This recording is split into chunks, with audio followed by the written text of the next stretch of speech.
Olá, oi, gente, boa noite. Vamos chegando na nossa live de hoje. Olha lá quanta gente linda chegando.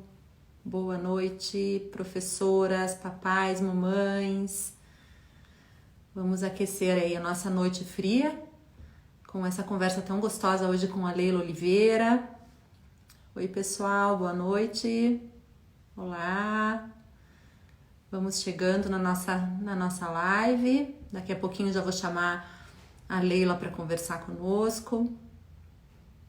Oi, Fabi. Olha lá, vi minha filhota também. Oi, Ana Clara. Dani. Oi, Gabi. Nossa, quanto professor. Famílias queridas. Vamos lá. Vamos dar uma olhadinha se a Leila já está por ali. Daqui a pouquinho eu vou apresentar para vocês a pessoa tão especial que hoje, né, está aí nos aquecendo com essa conversa gostosa. Vamos falar aí os nossos alunos há mais de 100 dias fora da escola. Então, acho que vai ser uma conversa bem esclarecedora nesse momento que estamos vivendo agora, né? Boa noite. Só vamos aguardar mais uns minutinhos e já vamos começar aí a nossa conversa, nosso bate-papo com a Leila Oliveira hoje.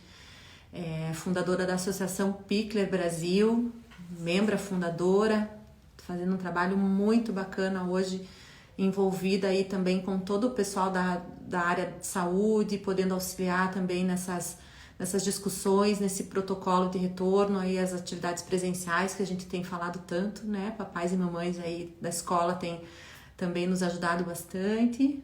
Oi, professoras, olha lá, a Luciana, nossa professora querida, entrou. Muita gente linda chegando por aí para a nossa conversa. Então vamos lá, gente. Deixa eu contar um pouquinho para vocês da Leila antes de chamá-la. A gente desativa agora os nossos comentários e no finalzinho ali, com certeza, a gente vai ter uns minutinhos para conversar com ela, fazer nossas perguntas. E agradeço desde já a participação de todos vocês nessa conversa de hoje. Vamos lá? Bom, hoje a gente vai conversar então com a Leila Oliveira, que além de tudo que eu vou contar para vocês, é uma pessoa encantadora. Descobrimos aí agora nessa quarentena também muito esse lado pessoal da Leila, então mãe, encantadora, pesquisadora, o que ela mais gosta de fazer é pesquisar e observar, então a gente vai conversar com uma pessoa que observa muito, né? Ela se intitula educadora nata e sim, a gente sente na conversa dela e ali sempre que a gente tem contato com a Leila, a educadora nata que ela estuda terapia familiar, então também atende, ela tem todo um trabalho aí bem interessante dentro da terapia familiar e mestre em educação e especialista em primeira infância. Então a gente vai estar falando aí com uma pessoa extremamente importante aí nesse meio da educação, né? Ela tem contribuído muito, como eu falei já, em discussões aí com todo o pessoal da área da saúde. Agora ela se envolveu também nessa questão da saúde para esse retorno agora das aulas presenciais. E a gente vai falar hoje sobre a chamada da nossa live Mãe, quero a minha escola de volta, que é o que a gente mais tem escutado agora. E eu amplio nossa live para os nossos professores que também têm falado escola, queremos voltar, né? Então a gente vai conversar um pouquinho com a Leila, vamos chamar. Boa noite para quem está chegando agora. Vamos hoje conversar com a Leila Oliveira, então.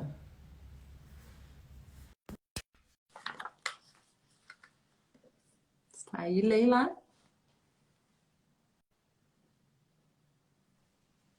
Vamos lá. Cheguei. Oi! Ah, Cheguei na sua escola com uma escola. A gente está fazendo uma lousa aqui em casa. Meu marido também é professor, então eu estou aqui atrás da lousa nova que a gente pintou no quarto. adorei! É isso A aí. casa, a escola entrou em casa também por A aqui. escola entrou, inclusive, na sua casa aí, Sim, nas nossas, né? Eu nas acho que nossas isso é uma casas. questão para a gente pensar. As escolas estão nas nossas casas agora. Estão. Muita alegria poder estar aqui com você, viu, Ana? Nossa, Leila, que prazer. Eu estava aqui te apresentando e pensando Que delícia poder estar mais perto de você, né? A Leila tá aí em São Paulo, então isso a pandemia tem trazido, né? A gente tem conseguido manter um contato tão próximo com pessoas que às vezes a gente acaba não conseguindo naquela corrida do dia a dia. Então a gente também vai falar um pouquinho disso, né, Leila? Desse desacelerar Sim, e também do que tem de bom, olhar um pouquinho para essa parte cheia do copo, né? Chega de só falar sim. do que tem de ruim. Mas eu estava contando para os pais e para as professoras, Leila, a gente tem muitas famílias nos assistindo agora e muitos professores da escola, né? Então, um público aí bem interessado em te ouvir falar. Mas o tema é Mãe, eu quero a minha escola de volta, que é o que os pais mais têm escutado, e você como mãe também deve estar ouvindo por aí esse mesmo grito, né? Sim, Mãe, cadê sim, a minha escola? sim. E eu trouxe, na verdade, o meu foco é trabalhar bem essa perspectiva, que é a perspectiva da família e dos educadores,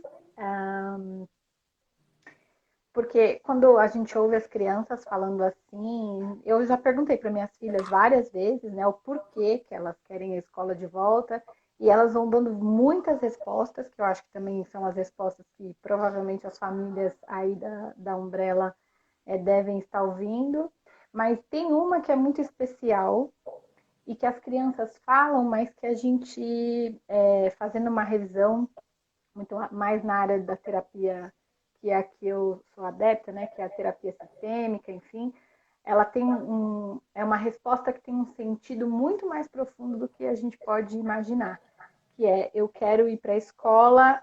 A minha filha falou assim: eu tô fazendo as tarefas, mas eu quero meus amigos, eu quero a minha professora. Isso é Isso. algo que para mim foi muito profundo. Eu sou muito grata aos professores das minhas filhas, enfim, sempre pratiquei essa questão da gratidão, Uhum. porque há algo muito importante que é essa admiração que as crianças sentem pelos seus professores, né? Isso. E nessas análises, nessas abordagens que são as abordagens sistêmicas, a gente acredita que para as crianças se desenvolverem, elas precisam do que a gente chama de um micro espaço social. O que a gente chama desse micro? Por que a gente não fala do macro? O que seria esse micro? Primeiro, a família. Porque é micro. Quando as crianças estão em família, elas se sentem realmente protegidas. É algo que é muito fundamental e que eu sempre insisto. Tenho certeza que vocês, pela perspectiva e abordagem de vocês, trabalham nesse sentido, de que a escola nunca substitui a família. Não, de A forma nenhuma. escola, ela tem um papel complementar ao da família. Esse microcosmo, né, esse micro lugar da criança na família, ele é insubstituível. E foi assim porque somos seres humanos e como seres humanos precisamos estar junto da nossa família, seja Sim. ela da maneira que for, né? Uhum. Agora, esses mesmos estudos mostram que a escola também é um lugar, um micro lugar, em que as crianças também desenvolvem essa mesma segurança. E se a gente faz essas revisões em artigos científicos da área da psicologia e da área das terapias sistêmicas também, a gente descobre que tem algo na escola que é muito particular, não é? Que são os Cs, que a gente chama, né? São algumas coisas que podem aparecer lá na escola que não aparecem em casa, que são complementares a essa questão do desenvolvimento da criança. Eu até anotei aqui, porque eu acho muito interessante falar um pouco sobre os pais. A primeira coisa é que as escolas, o jeito que a gente organiza a escola, ele permite à criança algo muito importante, que são pequenas tomadas de decisões. Uhum. Então, o que acontece? Nesse microcosmo, que é a família, por exemplo, as crianças vão lidar com regras, com valores muito importantes que vêm da família. Só que é como se essas regras da família já fossem naturais. Então, assim, Uhum. ele vai seguir o que a mãe e o pai disse, enfim, como algo já natural ali, já colocado, já posto, né? Porque isso é o que sempre foi. Então, a forma que a gente come, os alimentos que a gente come são sempre esses alimentos, porque são um hábito familiar. Na Uhum. escola, a gente tem essa competência muito diferente, que é a possibilidade de poder fazer algumas escolhas. E isso no sentido psíquico, tem um significado muito grande para as crianças pequenas. Então, assim, nesse ambiente coletivo, as crianças podem fazer algumas escolhas. Sim. Porque nós lidamos com várias crianças que vêm de diversas famílias. Eu acho que isso é uma potência também da escola, porque Uhum. às vezes na nossa casa, na casa que é esse lugar pequeno, a gente não consegue receber todo mundo. A gente vai receber quem a gente tem afinidade. A Aham. escola não. Tu A tem que escola é lidar um com a outro diferença. lugar. Sim, a Então, diferença. sim. E essa também, a questão da diferença que você tem dito, é essa questão, por exemplo, de conseguir construir um senso de controle de si, de mim, dos meus sentimentos de maneira Uhum. diferente também. Porque lá Sim. realmente eu vou encontrar pessoas diversas, que são Aham. diferentes, Aham. em especial esses professores que eu tenho conversado muito em todas as conversas que eu tenho tido com as famílias em relação à importância desses educadores, porque eles também abrem uma porta, não sei, para mim, eu lembro da minha experiência pessoal também, eles abrem uma porta para coisas que você não acredita que existem. Então, Uhum. eu lembro que quando eu estava no 5º ano, a minha alegria foi descobrir que a minha professora trabalhava no banco. E isso para mim foi fenomenal, né? Você vê, é uma coisa tão simples. Mas eu não conseguia, não imaginava como é que era o trabalho no banco. E eu me lembro até hoje dela contando como que funcionava o banco. Na época no banco não tinha cartão, era aquelas. Você ia lá e tinha aqueles papeizinhos que Sim, eles sim, sim. iam procurando onde estava a sua conta, era no papel que falava o seu saldo, enfim. E tudo isso, essas experiências, essa ampliação de experiência, essa ampliação de conhecimentos dos professores, mas não só do conhecimento teórico, mas do conhecimento de vida, era algo que me inspirava bastante dentro do contexto ali que eu vivia familiar, que era muito pequeno. E eu me lembro muito fortemente disso. Então, por que as crianças pedem? Porque as crianças, a gente acha que não, mas elas querem se desenvolver. Sim. É bonito a gente falar nisso, né, Ana?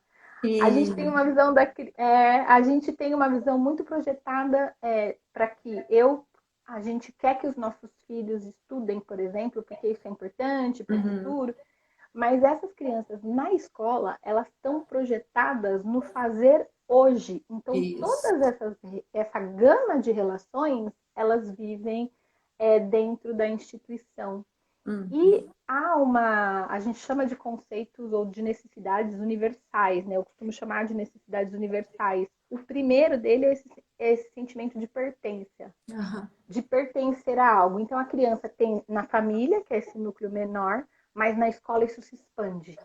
Nossa, Eu Leila, é vou. importante você falar essa questão do pertencimento. A gente falou muito, muito essas semanas entre nós, os professores, sobre essa questão do pertencimento e o quanto a gente precisa ter esse olhar para eles, porque eles se sentem pertencentes desse núcleo.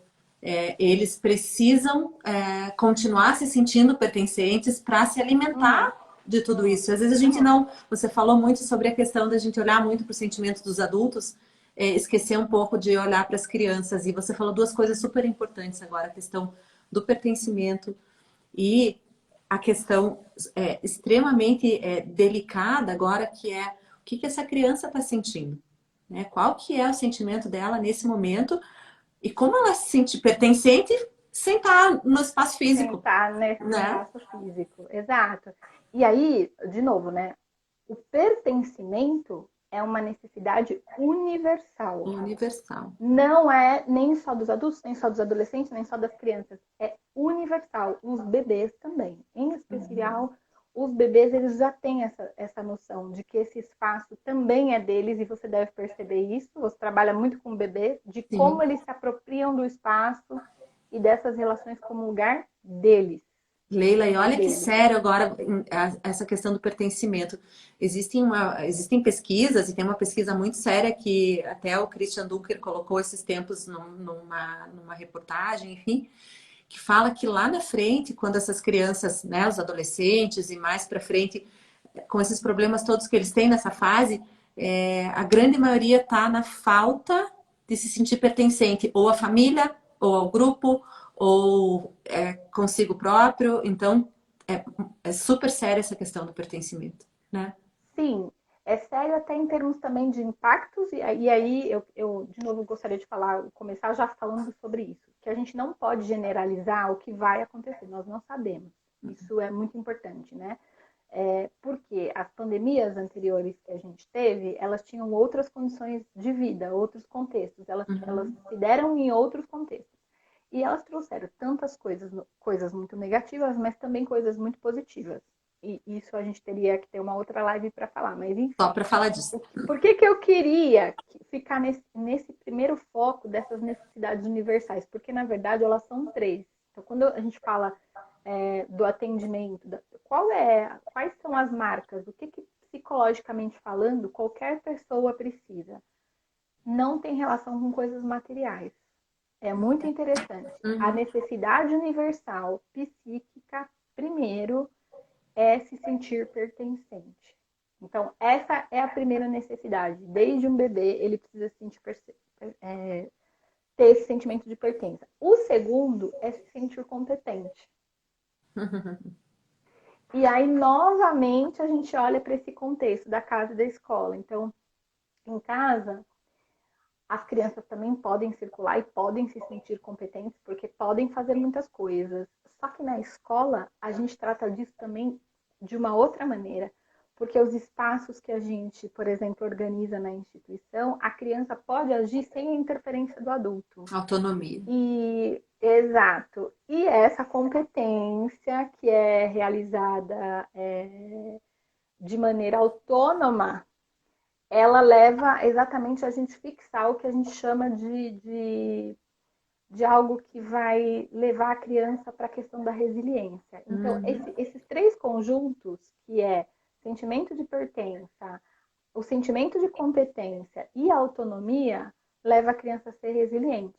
Sim. É isso. Então, por exemplo, quando os bebês vão brincar lá na escola e a gente tem todo um espaço preparado e ela pode fazer isso várias vezes e se sente competente, por exemplo, fazer o bolinho, não é a atividade em si, não é o conteúdo em si, mas fazer o bolinho de areia revela uma competência da criança. Sim. De o conseguir construir, conseguir deixar de construir. Muitas de nós ainda, infelizmente, nos modelos educacionais que não são inovadores, como é o caso da sua escola, ainda tem uma visão de que a criança está só brincando. E não vê exatamente o que acontece nesse contexto dessa brincadeira, porque não é a brincadeira em si. Não, é exatamente o olhar para o processo e o olhar desse educador para as competências que vão surgindo na criança. Passa pela escolha, né? Exato. Passa por uma escolha em primeiro lugar, e essas escolhas no ambiente de casa, quando eles estão sozinhos, principalmente, eles não têm que escolher, tá tudo meio que na mão ali, tá tudo meio que pronto, meio que visto, né?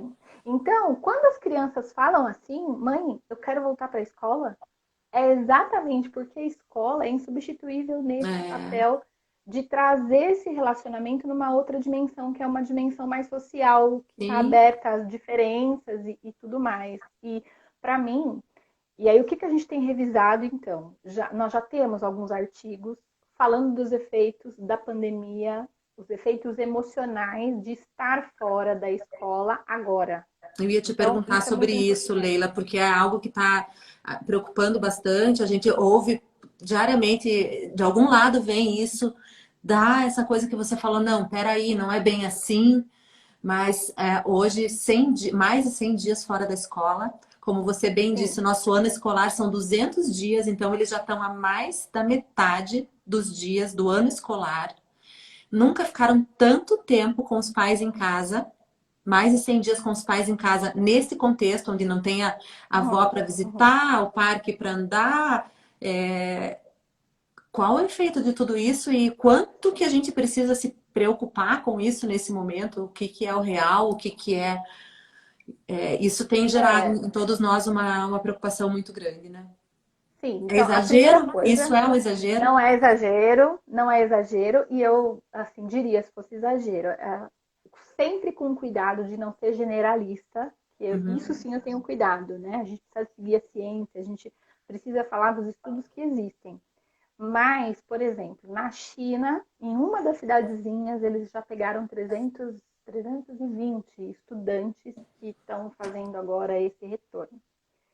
Por que eu falei primeiro desses 3 aspectos da escola? Do porquê que a criança quer ir? Porque lá ela tem essas 3 necessidades universais, elas são,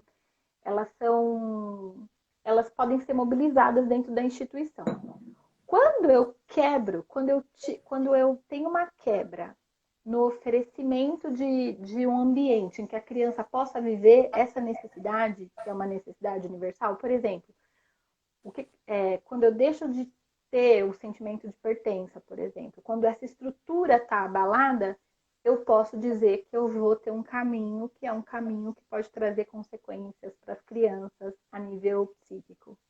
Então, é isso que eu queria dizer para os pais. Sim, há efeitos. Então, nesses jovens, nesses 360 jovens, esse artigo é agora, do dia 5 de junho.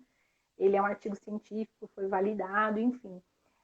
Eles já trouxeram alguns sinais. Por exemplo, diferenças de sono, diferenças na alimentação dessas crianças, um apego excessivo, querer ficar perto da mãe ou do pai ou do cuidador principal de maneira excessiva, muito medo. Outras crianças, por incrível que pareça, Ana, têm medo de perguntar sobre a doença.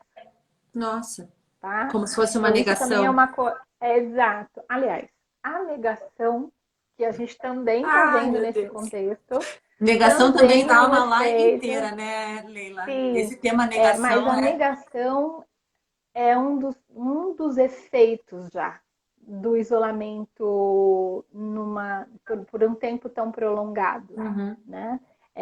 A negação já é um desses efeitos e muitos jovens também, eles começam a ficar mais agitados. Então também Sim. tem essa outra característica. Começa a ficar mais agitado, aí já começa a falar demais, enfim. Eles conseguiram relatar esses tipos de comportamento. Mas, novamente, o que é importante a gente entender é que, se a gente pensar em termos dessas 3 questões, que é o sentimento de pertença, a questão de se sentir competente e a questão da Autonomia. autonomia, a gente pode ajudar esses jovens e essas crianças. A primeira coisa, quando eu falo da questão do sentimento de pertença, não deixar com que a criança esqueça de que ela tem uma escola para voltar. Então, Isso. para mim, essa é a primeira. Porque se a gente está falando que em nível de interação a escola é importante, a gente não pode só pensar, e aí isso é uma questão minha, até pessoal, uma questão em que eu tenho estado muito engajado, apesar de não estar numa instituição privada. Uhum. Eu não sou de uma instituição privada, mas tenho pensado muito com seriedade, no que está acontecendo. Porque o que acontece? Essas crianças já estão passando por isso. O que a gente sabe é que muitas famílias não percebem esses sinais de estresse, Uhum. tá? E a gente sabe que esse estresse, como é que esse estresse se manifesta? Com essas questões que eu falei para você, e até em exames, porque fizeram exames nesses jovens e eles tinham uma diferença no Cortisol nível lá de em cima. cortisol. O cortisol lá Exato. em Então, cima. Uhum. exato. Então, o que acontece? Se eu quebro esse contato, por exemplo, com a instituição, se eu quebro, e essa criança não tem certeza que ela volta, porque ela já está vivendo um monte de incerteza que é não saber quando. Então, Uhum. se a gente perder essa relação e a gente não conseguir continuar nessa relação, é muito mais difícil para essa criança esse retorno, assim, como é que ela interage de novo, como é que ela volta para esse espaço. Então, eu Com acho que isso certeza. é uma coisa para todas as famílias pensarem, Com que as certeza. crianças, a gente não pode perder essa dimensão de que ela tem um lugar, que Sim. aquele lugar existe, né? Ele foi subtraído neste momento, mas ele existe, ele está ali para recebê-la. A segunda coisa que eu acho também que é muito importante, é que as famílias precisam cuidar para que as crianças elas participem de coisas mais comuns da casa. Então, assim, eu fico muito preocupada quando a gente acha que o ano escolar, as tarefas, as atividades, enfim, precisam ser cumpridas e a gente se esquece que elas estão em casa. Isso. Então, como eu disse, lá na escola a gente tem um outro contexto. Então a gente vai fazer as atividades escolares, mas isso não exclui uma necessidade de maior participação dentro, Isso. por exemplo, das decisões da casa, nas próprias tarefas cotidianas. Aqui em casa, a minha mais agora mesmo está lá na cozinha, está fazendo um cookie original americano. Então tá fora de hora, porque é a hora do jantar. Porque o pertencimento é na escola, mas em casa eu preciso me sentir também. E como eu estou muito mais em Sim, casa, eu preciso me sentir pertencente nesse sim, ambiente de casa sim. também. E você colocou também uma questão que quando eu te ouvi falar, até na live da Fernanda, se a Fernanda estiver por aí, beijo grande para a Fê da Estágio, enfim, que a gente tanto ama, né, Leila?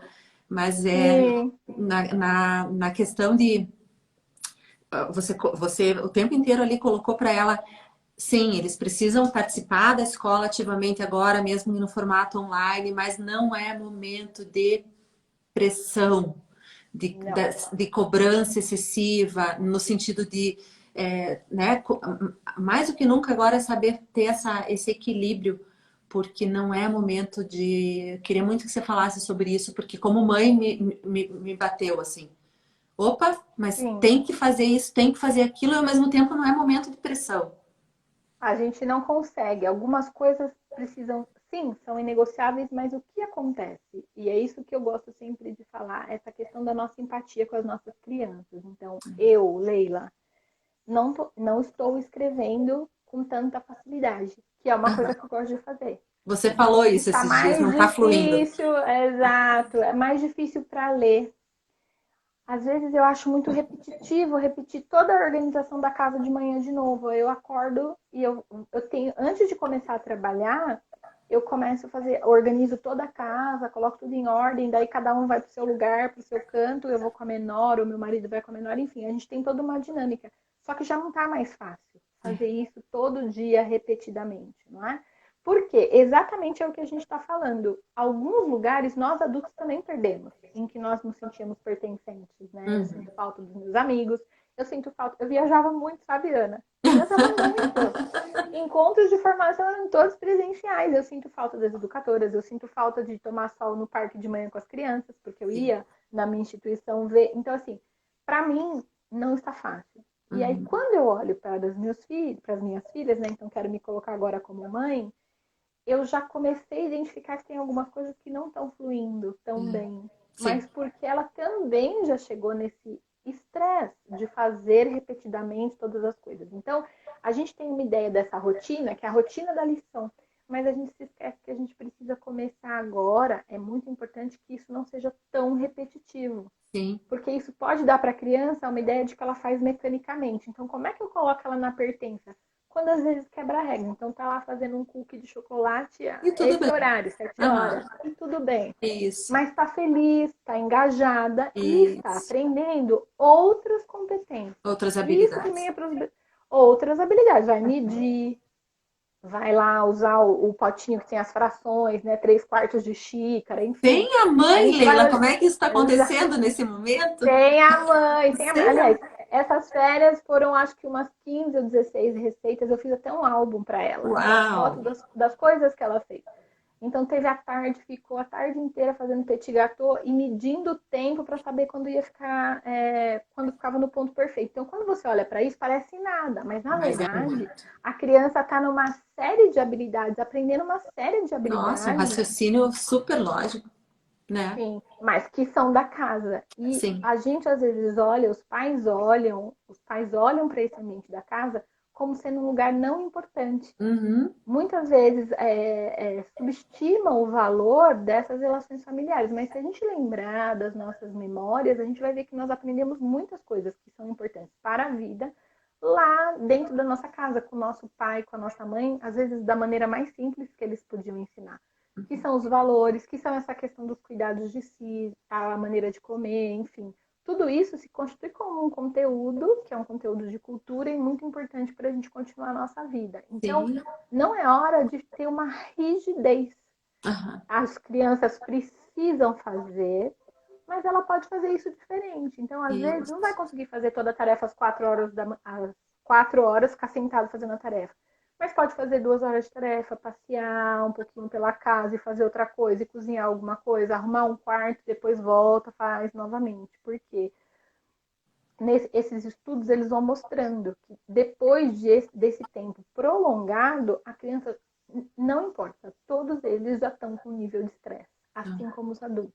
Todos Tá? nós. Outra coisa também que já traz um estresse é o próprio uso da tecnologia, que foi ótimo. Por exemplo, nós podemos continuar com atividades remotas para as crianças.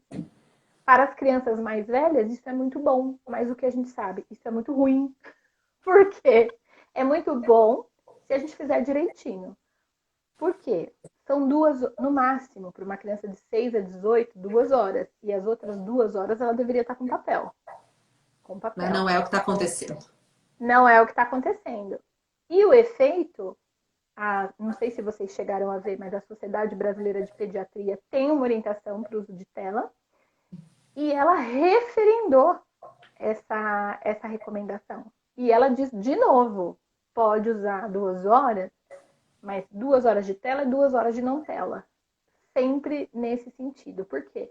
Não vai acabar o efeito só porque é pandemia. Nós não podemos dizer isso, seria irresponsável da nossa parte. Então, assim, essa luz azul vai impedir a captação de melatonina e sim, a gente vai ter distúrbios de sono e outras questões mais que os adolescentes. Então, às vezes, eu até falei isso para a Fernanda e queria falar para você. Do E para sol. esses pais que estão nos ouvindo. Não, Porque aquela hora que você falou do sol, eu falei, eu tenho falado isso lá em casa muito, com muita força, assim. Aí quando você disse, eu falei, eu preciso muito pedir que a Leila fale, especialmente nessa live agora, dessa importância do sol. A gente sabe da importância, a gente ouve falar, mas a forma como você falou, Leila, o sol é determinante nesse momento. A gente precisa sim, que as crianças tomem sol. sim. Então, nós somos seres da natureza, né? Isso é algo muito importante. A gente é um ser da natureza e isso aqui, que é a casa, é algo artificial.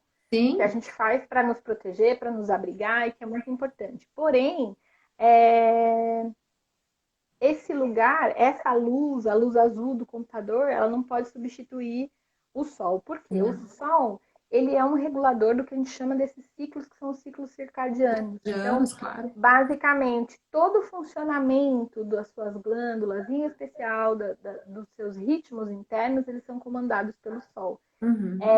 Por exemplo, de manhã, quando a criança está perto da luz solar, ela tem um bloqueio da melatonina, então ela vai ficar mais ativa. À Uhum. noite, quando o sol se põe, a melatonina é produzida e a criança consegue ter uma boa noite de sono. Qual que é a questão do computador, por exemplo? Ele foi feito para te deixar alerta. Sim, Então ele tem uma luz, que é uma luz azul, que engana o cérebro e não deixa você produzir melatonina. E aí, sim. só que o que acontece? Na produção de melatonina, que é à noite, por exemplo, a melatonina ela vai ajudar você não ter, por exemplo, vários tumores, vários tipos de tumores. Então, o É muito sol, séria essa questão, Leila. esse É muito sério. sincronismo, isso, esse sincronismo com essa luz do dia, ela é muito importante. Nós sabemos também que o Brasil, apesar de ser o país que mais tem sol, assim, todos os meses do ano a gente tem sol, a gente também sofre com uma carência muito grande da vitamina D. Sim, E isso traz vários problemas a termos de saúde, mas também pode causar outras carências nutricionais que podem levar você até uma depressão que a gente chama de depressão orgânica, né? sim, sim. Que são falta de hormônios importantes para que você se mantenha bem. Então, para que você não tenha uma profunda tristeza. Então, tanto que os países que são países mais gelados é onde a gente mais tem depressão, né? Tem ausência de luz solar, há estudos sobre isso, falando na França, enfim, são países Sim. onde a gente tem muita depressão. Então, os jovens, e em especial as crianças pequenininhas, os jovens e nós adultos, a gente não pode parar de ter esse contato com a luz solar. E uma das coisas também que eu observei, e aí conversando com as minhas filhas também, que quando elas saem, às vezes elas dizem, mãe, parece que meu olho, quando vem a É, luz solar, parece que ela sente a pressão do músculo, né, dilatando. Então, sim. esses sinais são sinais pequenininhos, sabe, Ana? Mas que eu Uhum. queria muito sensibilizar os pais para que entendam que nós estamos em uma pandemia. Sim. Isso não é uma brincadeira. Então, assim, como eu disse, eu não quero ser generalista, né? E falar, não, vai acontecer tudo de ruim, até porque não é isso que eu acredito. Eu acredito que muitas relações vão ser modificadas a partir daqui, muitos hábitos vão ser modificados também, e tenho sempre falado sobre isso, mas eu acho que uma das coisas que podem ser revistas é realmente o que a criança precisa em termos de escola. Sim. Para mim isso é muito importante. E também como a criança dentro da família, ela também precisa sentir esse sentimento de pertença, porque a gente vê uma realidade que é a realidade brasileira, a gente cada vez trabalhando muito, os pais trabalham muito. Eu vejo Muito. na minha instituição aquelas mães que acordam 5 da manhã e trabalham até 7 da noite, enfim, elas trabalham muito e elas vão perdendo algumas conexões que fazem bem para as crianças também. As crianças também precisam dos seus pais. Então, acho que vai ser uma maneira de retomar essas relações, mas de uma forma diferente. E, ao mesmo tempo, os pais também reverem por que escolheram a escola. Isso. Porque a gente pode ter uma visão de que eu escolhi essa escola para deixar o meu filho para eu ir trabalhar. A gente pode ter uma visão, eu escolhi essa escola porque eu quero que meu filho passe no vestibular. Uhum. E a gente também pode ter uma outra. Eu quero que esse lugar é o lugar que vai ampliar as possibilidades dele para ter o sentimento de pertença, o sentimento de competência e o sentimento de autonomia. E a questão do sentimento de se sentir autônomo, de ser autônomo. Se a gente faz e a gente anda por essa escolha, a gente vai também criar uma outra relação de novo com as instituições. Então, eu acho que esse momento é um momento muito importante para a gente repensar. E uma outra coisa que eu não posso deixar de dizer, até porque aqui temos educadores, é que a gente vai ter que repensar o que é o educador na vida da Com criança. Então, certeza. o educador não é uma pessoa que abre o cérebro da criança E joga para aliás, cima. Eles nem e não, aceitam mais não, isso, e já né? faz tempo que não era isso. Mas, Mas às vezes a gente tem ainda essa ideia e se esquece desse poder nos professores. Eu falo poder mas é. porque o que eu vejo aqui em casa, às vezes, a minha filha fala. Qual que é a idade das tuas filhas, Porque a Leila? 10 e 12, 10 10 e e 12, 12. mas elas ainda falam assim: olha essa lição que a professora me mandou. Tipo, Aham, quem é sim. a minha professora? Aham. Ela é um nível de excelência absurdo. Então, É, assim, o que esses educadores fazem também, eu sempre falo isso, eles atuam na vontade da criança, sim. eles conseguem atuar fazendo a criança ter vontade de conhecer. Porque num período de 100 dias, quando eu olho e falo, gente, faz 100 dias, que é o que a gente falou, Já metade do ano passou de letivo. 100 dias. E essas crianças, inclusive as maiorzinhas, elas continuam com a vontade de continuar fazendo o que a educadora É, pede, né? Então, eu olho para isso como um valor muito inestimável dos educadores e que a gente vai precisar retomar. E estou falando isso como professora, mas também como terapeuta. Por como quê? terapeuta. E como mãe, por Sim, quê? Porque como mãe, eu vejo exatamente que essa educadora, ela me ajuda no fato de que ela ajuda as minhas filhas, elas ajudam as minhas filhas a terem outras ideias sobre a vida, isso, sobre o isso. mundo. Elas expandem, né? Que elas falam para mim, você só sabe de bebê. Elas falam para mim, mas você só sabe de criança. Mas as professoras não, elas sabem de outras coisas, né? É, Então, é um valor inestimável. as mães têm comentado muito, Leila, que as crianças saem da aula online, ali da aula com os professores, com muitas ideias, pedindo muitas coisas, muito criativos, né? E que bom as famílias terem aproveitado, né, esse momento agora também para embarcar, porque eles embarcam junto e constroem. A gente tem um grupo na escola que tem construído.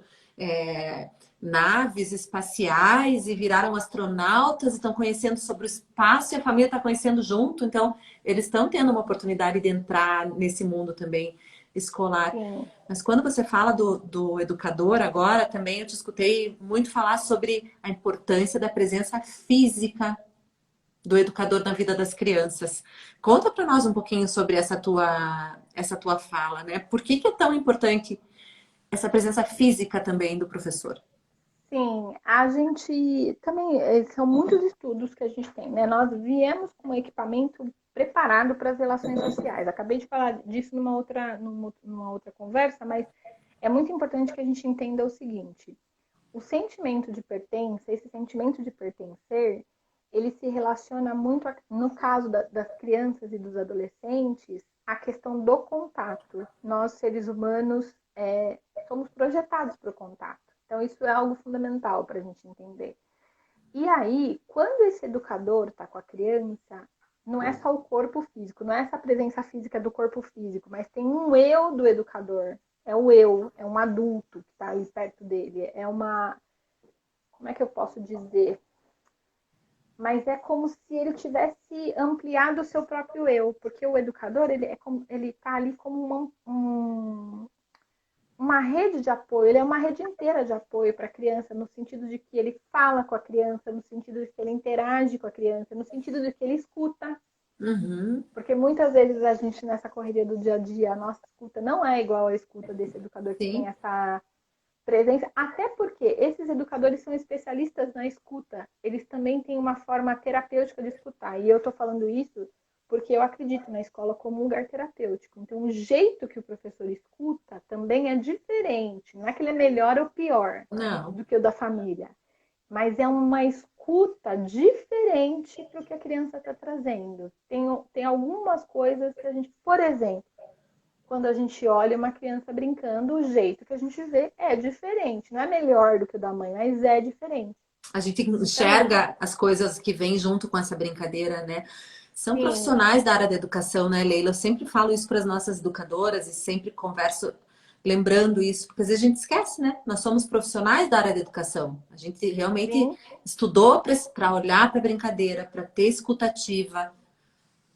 exatamente. Então, essa presença do adulto, ela é como se fosse um apoio interno para essa criança nesse processo de descoberta, uma palavra, um olhar para a criança, enfim. Pensa, por exemplo, quando uma criança tem dúvida na sala de aula, a gente não expõe ela, né? De Não. jeito nenhum. O educador vai perto, vai tentar explicar de novo, ele vai tentar fazer, e isso vai fazendo com que a criança se sinta motivada, não é Isso. estimulada, é motivada. O educador, a presença dele traz isso, né? Uma motivação. A tela, ela funciona.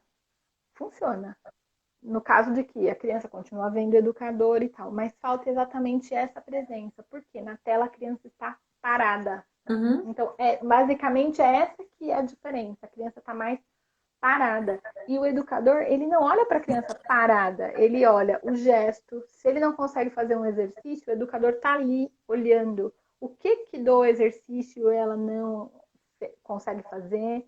Se ele não consegue fazer exercício, até porque é uma questão espacial, é uma organização do Isso. caderno. Então, o educador ele também olha no movimento. Então, esse lugar, essas competências que se revelam no espaço coletivo, eles são muito diferentes do que quando a criança está na frente da tela. A gente deixa de ver, é impossível para o professor ver algumas características da criança nessa interação. E, ao mesmo tempo, é muito difícil para a criança ver todo esse conjunto que é esse corpo, por exemplo, do educador e que também dá informações para ele sobre algumas coisas quando ele está na frente da tela. Então, assim, É. o espaço da escola, ele não é deste tamanho, né? É que eu estou na frente do meu computador, mas assim, ele não é deste tamanho. Ele Não. é um espaço muito grande de atuação.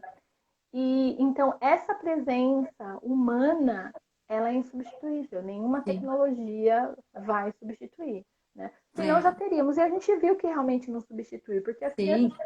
estão motivadas porque ele está pedindo, mas elas se cansam mais rapidamente. Leila, e outra coisa importante, a gente não ama fazer desse jeito, né? Então fica tão difícil. A gente tá fazendo o possível, a gente até tá tentando amar, mas assim, a gente não ama fazer desse jeito. Tem uma pesquisa também, até acho que foi você que colocou, que diz que os educadores colocaram que se for para ficar desse jeito, eles preferem não ser mais professor. E é isso, né? Porque estão falando de contato. Vamos engatar, Leila. Eu acho que daqui a pouco eu vou ter que abrir aí para a gente responder algumas perguntas. Eu sei que os Uhum, professores, os pais aí uhum. estão bem querendo conversar com você, mas enquanto a gente vai abrindo aqui para anotar as perguntas, vamos falar um pouquinho desse retorno possível, né? A gente está se preparando, as escolas estão prontas para esse retorno possível, só aguardando realmente ser o momento correto e seguro, mas nos preparando num currículo também emocional, contando os dias para podermos retomar. Então, conta pra gente um pouco. Eu sei que você também está envolvida com essa parte da saúde. Nem precisamos agora listar os motivos que nos fazem ter essa urgência em voltar. Tudo isso que você falou agora só nos diz assim: mãe, deixa eu voltar para minha escola. Escola, né? Preciso de você. O que você nos diz aí sobre esse retorno às aulas presenciais, essa preparação que as escolas todas estão tendo com tanto carinho para esperar os alunos? Fala para a gente um pouquinho sobre a tua visão sobre esse retorno agora. Então, aqui, bom, como a gente diz, o isolamento em si, então eu vou voltar nessa questão. O isolamento em si não é bom para ninguém, né? O isolamento não é bom. Ele traz consequências. Então, isso é uma coisa que a gente já tem consciência e a gente já falou bastante. Sim, eu estou muito envolvida com essas discussões, até porque estou preparando a minha equipe, mas é muito interessante, né? Que tem duas coisas que eu acho que são fundamentais. É o saber fazer, que agora é muito importante, porque a gente tem, na minha instituição, e eu acredito que na sua também, a gente já seguia protocolos muito importantes de higiene, por exemplo.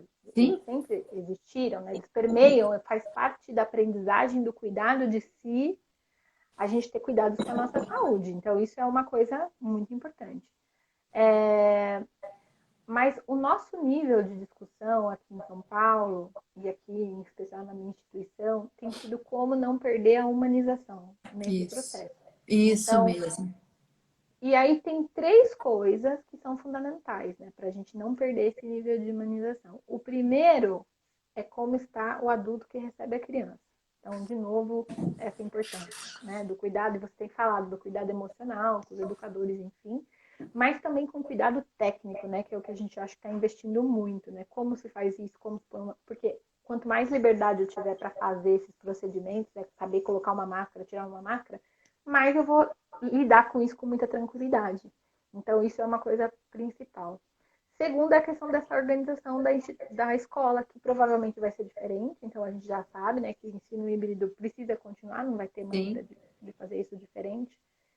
E a questão dos nossos novos hábitos. Então, assim, o lado de fora, o uso do lado de fora mais acontecendo com um nível diferente, então também as famílias tendo que rever que essa visão da sala de aula com muitas coisas ao mesmo tempo dentro da instituição, dentro da sala, né, muitos objetos e tudo mais, isso que já era uma pauta, né, não do Covid, eu sempre falo isso, não é uma pauta do Covid, é uma pauta anterior, eu acho que agora vai ser colocado em movimento, né? Que a gente investir nesse menos, que é mais focando sempre de que da escola o que a gente precisa mesmo, que é muito importante, é essa possibilidade de interação. Isso para nós é fundamental. Com certeza, tem muitas pessoas ali comentando e agradecendo, e uma das pessoas falou que você não para. O educador não para, né, Leila? A gente tem algo em comum que eu acho que é isso. A gente tem falado, as pessoas falam, nossa, mas vocês estão trabalhando bastante. A gente ama o que a gente faz. Quem sabe não desse jeito agora, mas inclusive era uma das coisas que eu tinha para a gente conversar aqui. Eu queria muito te pedir para falar algo para os educadores. Tem muito educador aí conversando, agora assistindo, praticamente todas as professoras da escola nesse momento aí te ouvindo. Você comentou sobre a importância de quem vai ser esse educador que retorna. Esse educador que retorna vai ser o mesmo educador? O que a gente hoje pode trazer de fala, de esperança, de contribuição, porque eles pertencem a essa escola. Educadores que estão ouvindo, educadores da Umbrella, de todas as escolas, vocês pertencem à escola. Sem vocês, a escola não tem vida, não tem coração, né? Exato. Bom, a primeira coisa é que eu sou incansável mesmo. E sou incansável e tem uma coisa assim de não parar para descansar, porque eu acho que não é esse o momento da gente descansar. Eu acho que o momento da gente descansar vai ser quando tudo estiver melhor, assim. Eu acredito muito nesse trabalho conjunto, porque eu não estou cansada sozinha, né? Então eu tenho a minha gestora, que é a Juliana, eu tenho a minha equipe trabalhando demais para poder Adorei, nós não ajudar. estamos cansados sozinhos, viram professores e professoras que estão ouvindo, estamos juntos. A gente fala que agora tem horas que a gente tem rido também, né, Leila? A gente dá risada. Olha o que a gente está tendo que fazer. Hoje eu escrevi para a Juliana, coisas engraçadas que é a minha acontecendo. Exato.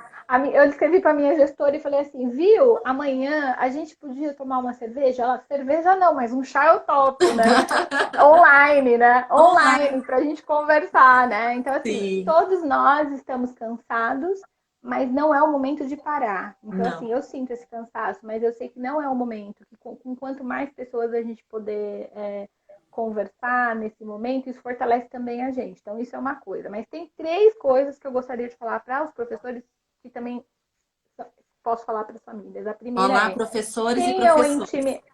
Primeira coisa, e que eu falo para minha equipe, a Mariana tá aí, que eu já vi. Primeira coisa, intimidade com o que está acontecendo. Então, assim, a gente não precisa ter medo. O medo, ele deixa a gente sem possibilidade de trabalhar. Então, a primeira coisa, a gente precisa Paralisa. conhecer com o que a gente está lidando. A gente não pode ficar paralisado. Então, essa é a primeira coisa. Sim, precisamos conhecer a doença. Como é que acontece a contaminação, como é que a gente se protege, tudo isso é muito importante. Isso é algo que eu tenho trabalhado muito com a minha equipe. Informação técnica, né? Mesmo? Informação técnica, tem que saber como é que eu lavo essa mão e tal. E eu ouvi muitas histórias bonitas lá na minha instituição das educadoras falando de como as crianças apreendem essas, essas características que elas já fazem ali todo dia. Então, por exemplo, quando a gente pensa na mesa, que elas têm cuidado, se cai alguma coisa, elas tiram, porque isso é um hábito saudável. Mas o que Sim. dá para exigir da criança? Que ela é pequena. E que meses depois a criança vai lá e faz a mesma coisa. Quando alguma coisa cai, a criança consegue pegar o guardanapinho e tirar. Uhum. Então, a técnica, ela é muito importante nesse momento, sim. E por quê? Quando eu tenho certeza do que eu estou fazendo, eu faço isso com mais leveza. Então, essa é a Isso. primeira. Segunda coisa, estar bem. Então, ter alguém com quem eu possa confiar. Então, é o meu colega que trabalha comigo, é a minha coordenadora, né? A Ana, eu vou ligar para ela, eu vou conversar com ela sobre os meus anseios, a gente vai conversar sobre isso em equipe, porque isso cria na gente um sentimento, que é esse sentimento de pertença, que todos nós Sim. precisamos, assim como as crianças. Sim. E o último é o seguinte, como é que a gente vai medir as nossas ações a partir de agora? Tudo o que impedir as crianças de viverem a infância não é bom. Olha que Então, eu lindo isso. sempre Tudo vou que impedir a tudo criança de viver a infância não é bom. não é Meninas, bom. vamos anotar, meninas e meninos, essa frase para a vida, assim, agora, né? Sim. Tudo Então, que o impedir a que infância a não é bom. gente, exato. Bom, então o que a gente faz? A gente cuida para que em cada ação que a gente for fazer, a gente se lembre que ali tem um outro que depende exatamente da nossa força, inclusive da nossa força vital. Sim, Então é muito importante. Eu sempre digo, né? Eu converso muito com a Daniela de Portugal, você deve ter já ouvido eu falar com ela, mas sim. uma das coisas que ela me fala que me traz muita emoção é que quando a gente. Hoje, o que a gente sabe hoje? Que 85% da comunicação dos bebês e crianças pequenas é a partir do olhar. Isso. E eu senti isso porque eu fui ver meu sobrinho toda paramentada, ele é um bebê, e a gente foi ver de longe, e eu tava de máscara, mas eu sorri muito de alegria de vê-lo. E ele começou a dar gargalhada pra Sim, mim. sim. Então a gente já sabe que eles leem pelo olhar. Então eu vou colocar máscara, vou, mas eu vou colocar junto o meu melhor sorriso, assim. Isso. Porque as crianças vão conseguir captar isso que não sai do professor, que é essa sensibilidade para estar junto, né? Então, Sim. para mim, eu acho que para eles é isso que é fundamental. Com certeza. E Esses olhar a três gente, aspectos. que bom, né? Que o nosso olhar está preservado. Você comentou Sim. agora, eu tenho uma pergunta aqui, mas antes, se a gente pudesse falar um pouquinho, você está em contato muito próximo com o pessoal de Portugal, enfim, com muita gente de outros países que já voltaram à escola, que já estão com essa possibilidade das crianças na escola. Tem algo que você queira contar para nós? Alguma curiosidade, alguma esperança, alguma questão que você acha que seja importante? Então, uma questão importante, e aí eu vou trazer a fala da Daniela Silva, que para mim foi muito interessante, é que ela se surpreendeu com a questão dos bebês olhando as máscaras. Hum, Foi muito forte, assim, sabe? Que os bebês, dois ou três ali da instituição dela choraram, mas a maioria reconheceram esses educadores pelo olhar. Então, isso pra gente foi muito forte, né? e lindo, né? E lindo também. O E olhar é tudo, o olhar é a o janela da olhar alma, né? Não tem, é na hora que o olho Foi. Sim. E então ela falou muito sobre isso. E a outra coisa também que me emocionou bastante é como os pais têm sido compreensivos, né? Porque nesse retorno, alguns pais realmente a gente tem, né, a indicação para uma diminuição, por exemplo, Volume dos de alunos, horários, né? né? Uma reorganização, Uhum. volume de alunos e tudo mais. Ela falou que se surpreendeu também com essa questão de como os pais voltaram com esse sentimento dessa partilha e dessa visão mais coesa assim, entre a família e a escola. Então, eu acho que esses são pontos muito importantes que a gente pode considerar para esse retorno. E eu sempre digo, né, que essa importância da escola, se a gente começar a olhar de um outro jeito, acho que isso que vai ser o maior benefício daqui para frente, né? Com A gente certeza. olhar a escola Inverter um como uma, pouquinho, né? assim, não essa não, eu sei que muitos pais já olham assim, né? Que não é, a gente não compra a educação, não é isso que a gente faz quando a gente escolhe uma escola, a gente escolhe uma comunidade, né? Alguém que nos apoia mesmo. Então, eu acho que isso Sim, que é o fundamental, a gente continuar investindo nessa relação. com A Mary está certeza. até falando aqui, eles olham nos nossos olhos todos os dias. É exato, né? O nosso olhar é inesquecível Não, e a para gente não eles. falava, nossa, eu conheço, a minha mãe e meu pai conversam comigo ou chamam atenção, eu sei pelo olhar. Já é assim, a gente sabe que é pelo olhar, ou quando você foge do olhar de alguém, né? Porque realmente você está fugindo da relação, ou quando você olha para esse olhar, você está dentro da relação com a criança, é isso. Eu também tenho um sobrinho lindo, bebê, e é no olhar, eu chego perto, é pelo olhinho, com máscara ou sem máscara, é nessa relação. Sim. E eu guardei só uma frase que eu achei bem bonita de tudo que eu tenho lido agora e que tem chamado muita atenção, de um texto da Maria Beatriz Martins Linhares, que está realmente estudando aqui no Brasil essa questão dos efeitos para as crianças na pandemia, e ela fala o seguinte, que é a aproximação que impulsiona o desenvolvimento humano.